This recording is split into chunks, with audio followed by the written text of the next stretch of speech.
আসসালামু আলাইকুম। আজকে আমি রান্না করব চিকেন সাদা করে রান্না করব রোস্টের মতন আর পেঁপে দিয়ে। এগুলো রান্না করলে বাচ্চা খুব খায়, বাচ্চারা খুবই খায় সাদা করে পেঁপে দিয়ে মুরগি রান্না করলে। তো আজকে রান্না করব পাকিস্তানি মুরগি। আমি কিছু করে আদা রসুন এগুলো দিয়ে দিতেছি, দিয়ে তেলে ভেজে নিব। আর আমি ভিডিও করার সময় পাইতেছি না, তাই ভালো করে ভিডিও করতেছি না, ভিডিও করে আর কি ছাড়তে পারতেছি না। তাই সামান্য একটু রান্না করার সময় একটু ভিডিওটা একটু একটু করে করে করে পরে ছাড়লাম আর কি।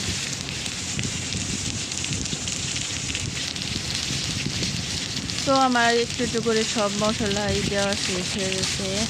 এখন আমি মশলাটা তেলের মধ্যে ভেজে নিব ভালো করে। এখানে আমি আদা রসুন ধনের গুঁড়া আর জিরার গুঁড়া আর তেলের মধ্যে তো আমি এলাচ দারচিনি তেজপাতা আর লবঙ্গ একটু সামান্য দিচ্ছি। তো এগুলো একটু তেলের মধ্যে ভালো করে ভাইজা নিব, ভাইজা তারপর পানি দিয়ে দিব। তো মশলাটা কষানি হোক।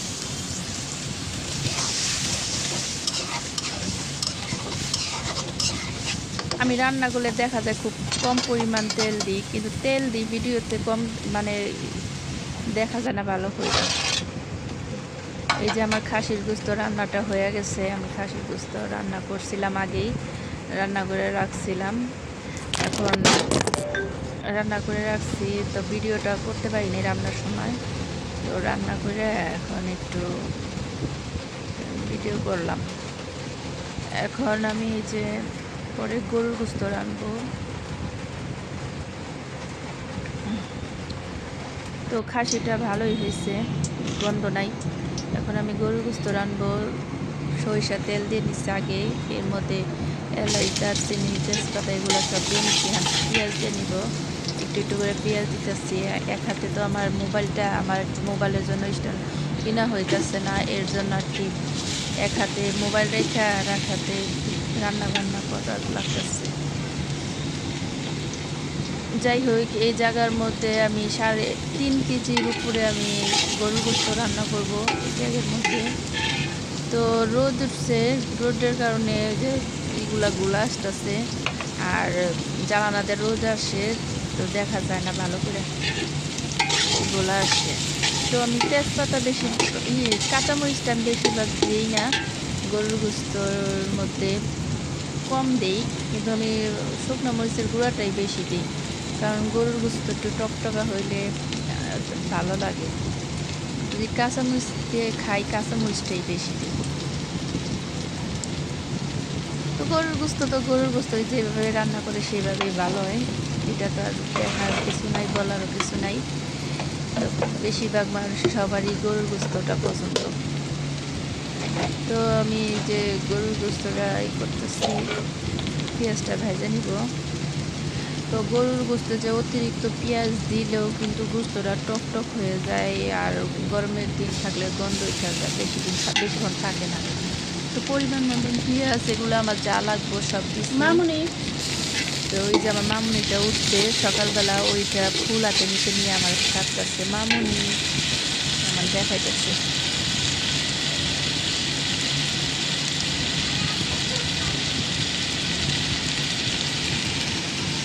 দোলনায় বসলো আর আম্মু মুখ দেওয়ার জন্য ডাকতেছে, মুখ দেওয়া শুনে না।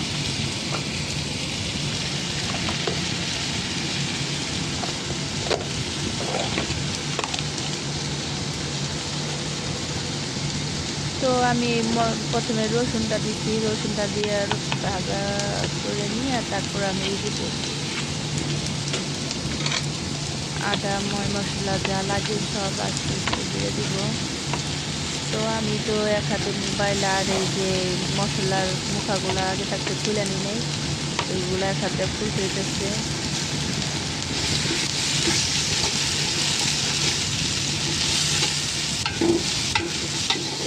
তো আমার গরুর গোস্ত তেল আছে, চাকা তেলগুলা তো অনেক তেল উঠবো, এই জন্য আমি যতটুকু তেল লাগবো ততটুকু তেল দিচ্ছি। আর আমার বাসার সবারই গ্যাস্ট্রিকের সমস্যা হয়ে গেছে।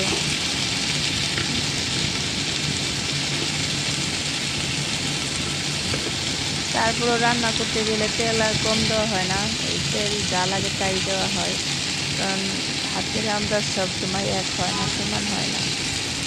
তো এই যে আমি মরিচের গুঁড়াগুলো দিয়ে দিলাম, আদা রসুন তো দিয়ে একটু তেলে ভাজে নিলাম। এখন আমি এই যে শুকনো মরিচের গুঁড়াটা দিয়ে দিলাম। তো মরিচের গুঁড়োটা দিয়ে আমি লাড়াচাড়া দিয়ে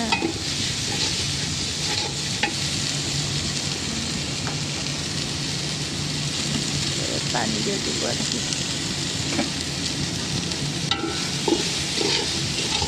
আমি কিছু করে ভিডিওটা করছিলাম, করে একটু করে জয়েন্ট দিয়েছি রিডিং করে, কিন্তু আমি ছাড়তে পারতেছিলাম না, ভয়েস দিতে পারতেছিলাম না।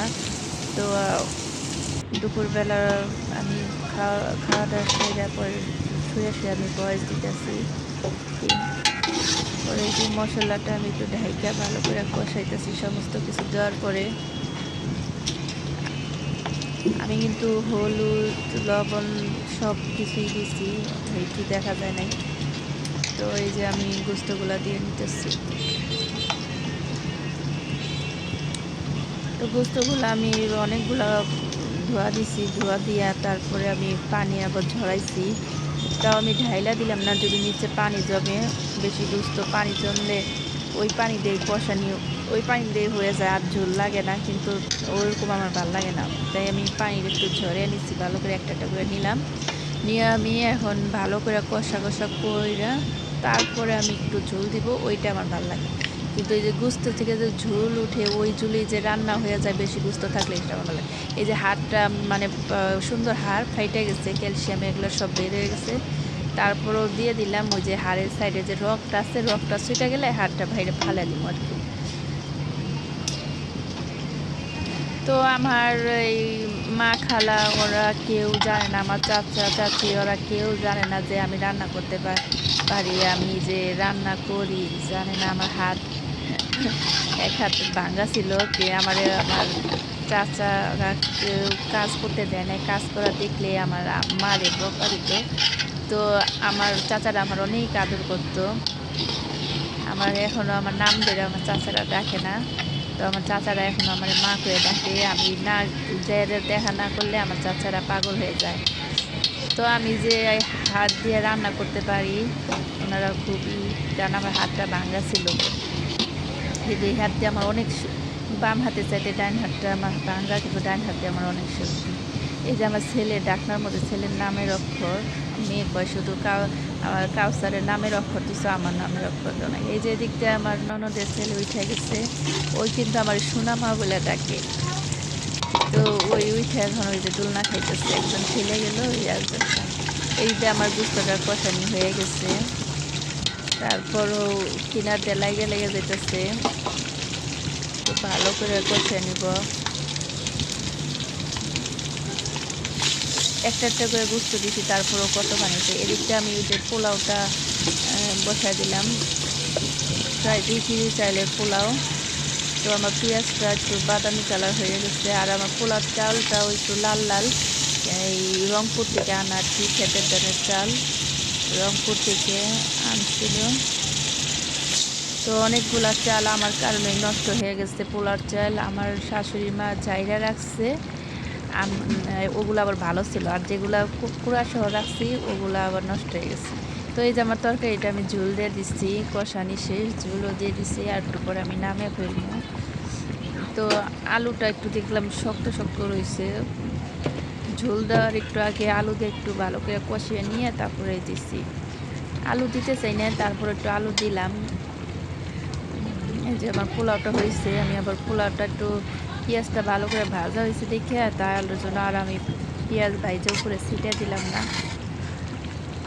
আর পেঁয়াজটা ভাইজাও রাখিনি আগে থাকতে। এই যে ঝরঝর হয়েছে, এখন নাকুর দিয়ে ভালো করে নাকিয়ে দিলে উঠবো। আর আমি এক হাত দিয়ে খুসুন দিয়ে রাখতে পারতেছি না, আর খুসুন দিয়ে আমি নাড়বো না, উপর থেকে আমি একটু করে দিলাম আর কি। আমি পরে নাকড় দিয়া 2বার নাড়া দিচ্ছি, পরে সুন্দর ঝরঝর হয়েছে আর কি। নিচে থেকে ভালো করে নাড়া লাগবো।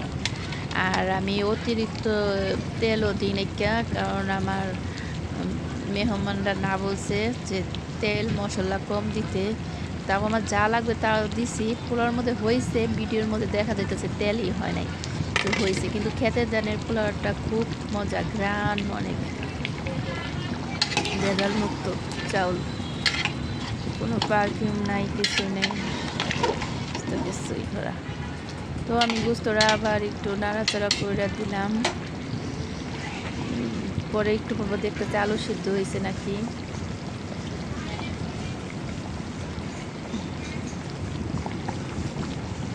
তো আমার আলু মনে হয় সিদ্ধ হয়ে গেছে। তো বেশিক্ষণ আর রাখবো না, কারণ এইটুকু ঝোল চুলায় রাখলে আবার শুকিয়ে যাবো, আবার জাল দিলাম। আমার গোস্ত রান্না শেষ। এখন আমি মুরগি রান্না করব। মুরগির জন্য আর কি, মুরগিটা আমি রান্না করব রোস্টের মতনই। মুরগিটা আমি পেঁয়াজ মশলা ভাজার সময় ভিডিও করতে পারি নাই, ব্যস্ততার মাঝে, তাড়াহুড়ার মাঝে। তো আর রোদের কারণে গোলা আসতেছে, কীরকম জানি আমারই রাগ উঠতেছে, তার জন্য আর আমি ভালো করে ভিডিওটা করতে পারি নাই। তো আমি এখানে টমেটোর পেস্ট দিছি, এগুলা সব কিছু দিছি। তো তার জন্য কালারটা মনে হয় মরিচের পাখি দিচ্ছি, দানা, হ্যাঁ সামান্য পরিমাণে একটু দিছি, কারণ কাঁচামরিচটা ঝাল না, আর গোলমরিচটা খুঁজে পাইতেছিলাম না, কোন জায়গায় জানি রাখছি। তো আমি টমেটোর পেস্ট দিয়ে পেঁয়াজ মশলা সব ভালো করে কষাইয়া, তো আমি এখন এটা দিয়ে দিচ্ছি, মুরগিটা দিয়ে দিলাম। মুরগিটা আমি একটু বড় বড় পিস করে রাখছি, কারণ ছোটো ছোটো পিস করতে গেলে বেশি মুরগি আবার হয়ে যায়, ছিঁড়ে যায়। এখানে প্রায় 3টার মতো মুরগি আছে। তো বাচ্চারা আছে 6 জন, 6 জনের 6 টাকা।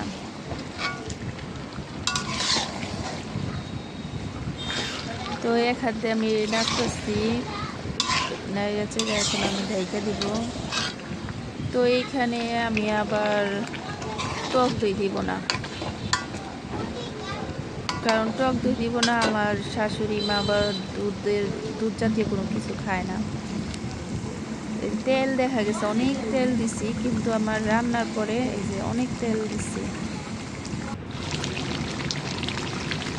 কিন্তু রান্নার পরে বেশি একটা তেল উঠে নাই, কারণ আমি চাইছি যেন তেল না উঠে, কারণ ওরা তেল উঠলে মানে খাইবো না বলছে।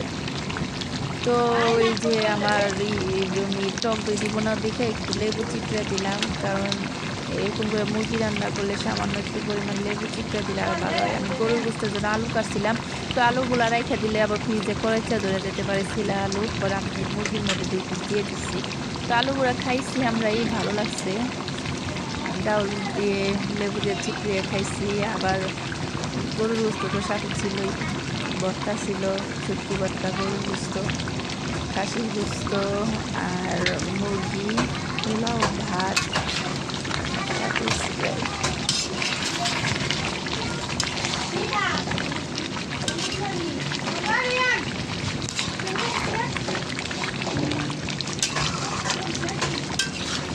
আমি কিন্তু মুরগিতে হলুদ দিই নাকি, টমেটোর পেস্ট দিয়েছি, তো তার জন্য মনে হচ্ছে যে আমি দিয়ে রান্না করছি। এটা ভালোভাবে ভাজা করে নিয়ে তারপর রান্না কমপ্লিট করব।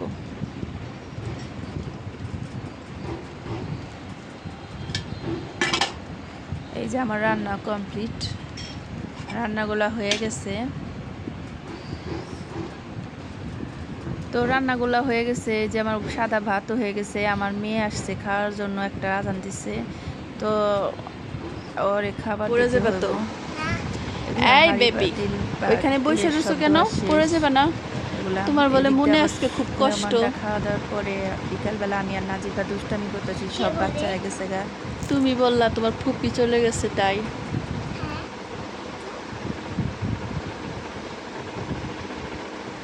পরে এই চিবির ভিতর দিয়ে যদি পড়ো, তোমার উঠাবো কেমনি আমি?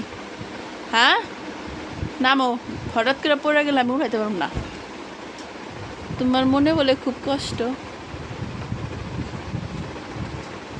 ফুপির সাথে যাইতে চেয়েছিলা? কে এত প্যারা লাগে কে পড়ালেখা বাদ দিয়েছে? আমার পার্কে যাইতে ইচ্ছা করতাম। যাও পার্কে ঘুরে আসো গা, যাও। সি সি সি সি নোংরা মাইয়া, এটা হাতে নিল আবার খাইলো, চি নোংরা। খাইয়া এনে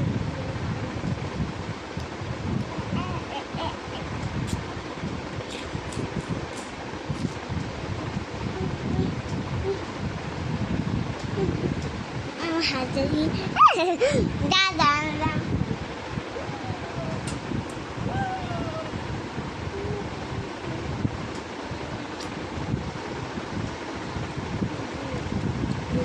ধন্যবাদ সবাইকে ভিডিওটা দেখার জন্য। ভুল হলে ক্ষমা করে দিবেন।